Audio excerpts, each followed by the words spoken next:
নমস্কার, সকলকে শুভ নববর্ষ। তো নববর্ষ উপলক্ষে আজকে আমার গৃহমন্দির দর্শন করাতে আসলাম আপনাদেরকে। এই যে মা ঠাকুরের যে সিংহাসনটি দেখছেন, এটা অনেকদিন আগেই কিনে রেখেছিলাম। আজ নববর্ষ উপলক্ষে মা ঠাকুরকে এই সিংহাসনে বসিয়েছি।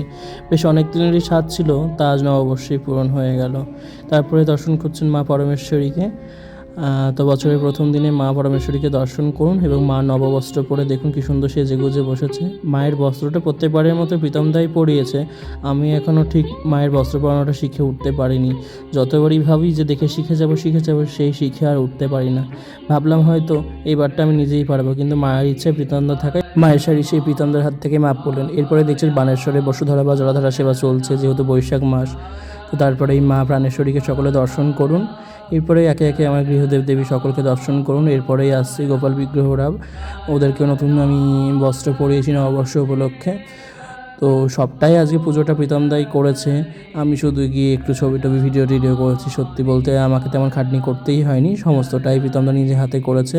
আমাদের বাড়িতে যখনই প্রীতমদা আসে বেশিরভাগ দিন পুজো পাঠটা প্রীতমদাই করে, মাকে ওই সুন্দর করে সাজায়। তো আজকের জন্য এটুকুই, দেখা হবে অন্য কোনো ভিডিওতে। আশা করি মায়ের আশীর্বাদে সকলের বছরটা ভালো কাটবে। সকলে ভালো থাকুন, সুস্থ থাকুন। জয় মা।